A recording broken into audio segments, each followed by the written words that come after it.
tenho uma relação meio complicada com musicais. Não me entenda mal, eu adoro filmes e amo músicas, mas não me peça pra ver um negócio em que os personagens vão começar a cantar do nada, porque com certeza não é pra mim e eu não sei exatamente o motivo disso. Provavelmente porque eu só sou chato e insuportável mesmo. Apesar dos pesares, eu reconheço que existem sim clássicos incontestáveis dentro desse gênero. Filmes como O Mágico de Oz, Cantando na Chuva, Amor Sublime Amor e Mary Poppins moldaram muito do cinema que a gente assiste hoje, mas isso não significa que eles me fizeram gostar de musicais. Porém, em 2018, o Panic! At the Disco lançou uma releitura da música tema de The Greatest Showman, conhecido aqui como O Rei do Show. E essa música é muito boa. E eu fiquei um tanto curioso pra assistir. Depois de uns bons anos e insistência de alguns amigos, inclusive da Clara, que é a editora aqui do canal já tem um tempo, resolvi dar uma chance e acho que tenho algo a dizer. Então, senhoras e senhores, hoje a gente vai falar sobre O Rei do Show.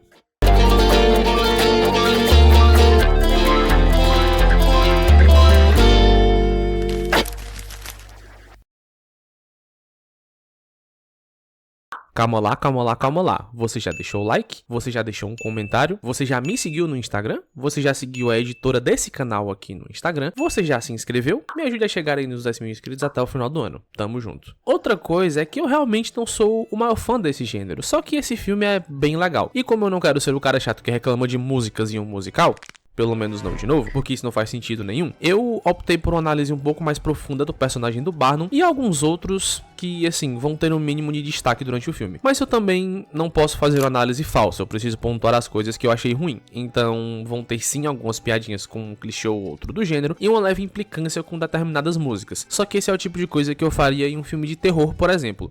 Vamos acompanhar Barnum e sua trajetória para se tornar o rei do show. E não tem jeito melhor de começar do que com a música, não é verdade? Acontece que as coisas ainda não estão desse jeito. Barnum é só uma criança pobre, filho de um alfaiate, que não tem muito dinheiro. E durante uma visita na casa de um nobre, ele faz a Charity, que será a sua esposa, dar uma risada durante sua aula de etiqueta. E aí ele acaba tomando um tapa para parar de gorejar a filha alheia. Charity vai para uma escola particular, ou seja, os pombinhos vão ficar separados por um tempo. Acontece que nós temos um segmento musical em que muita coisa acontece. A menina vai pra escola particular, o pai dele adoece e morre, ele precisa roubar pra não morrer de fome e depois de muito tempo vai lá buscar a sua esposa. Tem uma coisinha pra comentar aqui sobre essa primeira música e meio que também é só sobre ela. Num filme as coisas normalmente precisam de contexto. Por isso que talvez eu não tenha gostado tanto daquele musical da Cinderela que a Amazon fez há uns anos atrás. As músicas são bem desconexas de tudo. Já adianto que não é o caso aqui, elas de modo geral são legais e com algum sentido narrativo. Inclusive, se você não entender inglês muito bem, veja as partes musicais com legendas, senão metade do filme vai perder o sentido pra você. Agora, essa primeira aqui é um negócio complicado, chega até a ser confuso. 2 minutos antes o guri leva um tapa na cara e agora tá cantando feliz da vida sobre sonhos, enquanto o pai dele morre e ele precisa fazer das tripas coração pra sobreviver. Também não entendi. Bom, pelo menos esse segmento aqui mostra pra gente que o Barnum sempre soube se virar desde criança. Ele sempre deu um jeito e no fim dessa montagem aqui a Charity tá grávida. Barnum está com ideias mirabolantes em seu trabalho, mas a empresa faliu porque um tufão afundou tudo no mar da China. Como ele tem 2 meninas pra dar de comer, ele meio que precisa dar um jeito e vai no banco pedir um empréstimo para criar um museu de bizarrices, ó a moto passando, com esculturas de cera. Toda a família ajuda nas vendas, mas elas não vão muito bem. Suas filhas dão a sugestão dele usar coisas vivas e a ideia brilhante do Barnum é ir atrás de um anão, na verdade atrás de muita gente exótica e diferente com cartazes pela cidade, e nisso ele acha a mulher barbada, o homem cão, irmãos trapezistas, um cara tatuado. Talvez esse aqui não seja tão exótico assim, todo mundo nervoso por ser o primeiro show, mas a música logo toma conta de tudo e a trupe arrasa ao som de Come Alive. Quando eu tô falando de contexto, eu falo disso aqui, contar uma história através da música. Dentro de um musical ela precisa ser esse elemento que às vezes substitui um diálogo ou um desenvolvimento, e é muito legal quando ela te faz dançar e cantar junto também. As críticas negativas e as confusões não são capazes de afetar Barnum. Na verdade, ele dá um desconto generoso pra quem mostrar a crítica e dá pra dizer que é nesse momento que a jornada do rei do show começa de verdade. Acontece que ele tem algumas questões internas pra resolver, principalmente com seu sogro, e por isso comprou uma casa bem parecida com a dele e colocou uma das filhas pra dançar balé, já que era o sonho dela, mas, porém, entretanto, contudo, todavia, ele e sua família não são exatamente aceitos pela alta sociedade, e o seu circo também. A forma que Barnum acha pra resolver essa situação é incluir Philip Carlyle na trupe, um escritor de peças famoso em Londres. E apesar da relutância em entrar, isso aqui é um musical e tudo se resolve com música. E ao som de The Other Side, eles optam por um acordo. Quando eu digo pra vocês que músicas devem substituir diálogos, eu falo disso aqui. Essa música é boa pra caramba e faz total sentido. O Philip precisa escolher entre viver uma vida triste dentro das paredes do teatro, escrevendo peças das quais não se orgulha tanto, ou pode arriscar tudo e se juntar à trupe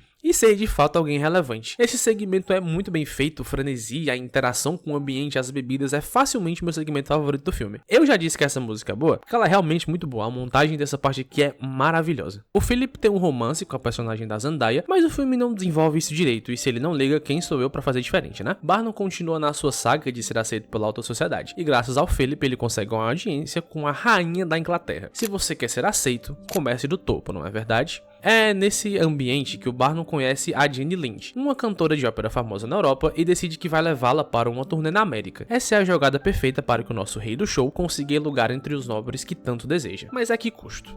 Barnum decide que é muito melhor que a trupe fique no salão em pé durante o show da Jane porque a acústica é muito melhor. Na verdade, isso é manifestado até em seu discurso de apresentação na ópera, quando ele diz: "Isso não é mais só um show de curiosidades. O espetáculo é mais importante que tudo, né?" O show foi incrível, um espetáculo surreal ao som de Never Enough. Mas algo tem um gosto estranho no ar. Parece que toda a alta sociedade finalmente reconhece Barnum como um grande visionário, não mais como um vigarista charlatão que enxerga pessoas diferentes como iguais e dá uma chance pra elas. O sogro do Barnum, que estava no show, chega na festa e obviamente o clima pesa, inclusive com sua esposa. Detalhe que ele dispensa a trupe da festa depois do show e isso desencadeia uma música. This Is Me. Eu gosto bastante dessa música aqui porque ela é a essência da trupe. Pessoas fora do padrão não só estético, com cicatrizes que vão além da alma. A decisão de tratar a trupe do circo como um personagem só foi muito acertada. Todos sempre os viram com desprezo, então o que eram os olhares de medo da alta sociedade ou a falta de consideração da parte do Barnum, se todos ali já passaram por isso a vida inteira. A diferença é que agora eles têm voz, eles têm um espetáculo e eles têm aplausos.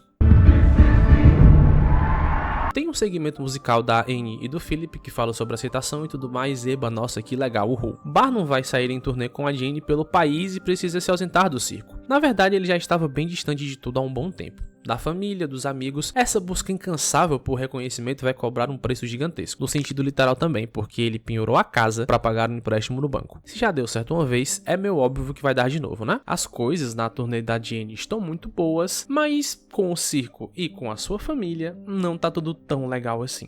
Graças a meu bom Deus, ele percebe isso e resolve voltar antes do fim da turnê. Mas a Jane fica muito chateada porque do nada ela se apaixonou por ele e se sentiu descartada. Jane era só mais um dos atos de Barnum e por isso opta por não terminar a turnê. Ela surge aqui como uma vilã meio desnecessária pra fazer ele voltar pra casa e a gente tem um conflitinho lá no final do filme, mas o cara era casado e ela fica fazendo birra pra não terminar de trabalhar. Minha nossa senhora. No último show, ela lasca um beijo na boca do Barnum e como se isso não fosse uma tragédia suficiente, uma confusão se instaura no circo e um incêndio começa por lá. Todo o império de Barnum está em ruínas nesse exato momento. Durante a confusão, o Philip corre para dentro do circo para salvar a Annie, que sai de lá logo em seguida e sem muita opção o Barnum corre atrás dele e mesmo com o prédio desmoronando, ambos saem de lá, mesmo que o Philip não esteja nas melhores condições. Como se a coisa já não tivesse ruim o suficiente, Barnum precisa resolver as coisas com a própria esposa, já que o beijo está em todos os jornais. Até a casa ele perdeu porque a Jane desistiu da turnê. Um homem quebrado, sem nada a oferecer, nem para si mesmo. Barnum perseguiu o espetáculo e o próprio show tirou tudo dele, mas também foi quem o salvou. A trupe não vai atrás do Barnum necessariamente. Vai atrás do circo de volta, e do único homem que consegue fazer isso. E ao som de From Now On, ele recupera a sua coragem e vai atrás da sua família. Graças ao Philip e suas economias, o show está de volta. E o Barnum dá a ideia de usarem uma tenda, já que os prédios são muito caros e usar uma tenda sairia mais barato. A música título toca de novo e o único membro da trupe sem o ato ganha o mais importante de todos. A cartola passa de um por um até parar na mão do Philip, que deve continuar o legado do rei do show. Assistir e escrever essa análise foi uma experiência bem diferente. Eu com certeza não gosto de musicais e graças a Deus me indicaram o que é bom. Quando os outros filmes legais tem por aí, eu simplesmente não vou ver porque eu não gosto desse gênero. Eu sempre falo que ver filmes ruins, algo que a gente não gosta, faz parte da experiência do cinema. E tudo certo. É que, às vezes, assistir coisas diferentes é legal. Esse filme respira música e usa ela como um elemento essencial para representar emoções. E eu pessoalmente faço bastante isso, sejam essas emoções felizes ou tristes. É divertido, você canta, vibra vibra e dança junto. Afinal de contas, a verdadeira arte é fazer os outros felizes, né? Enfim, dê uma chance pra coisas diferentes. Vai que a gente se surpreende às vezes, né? Meu nome é Nathan, se você me assistiu até aqui, muito obrigado e tchau!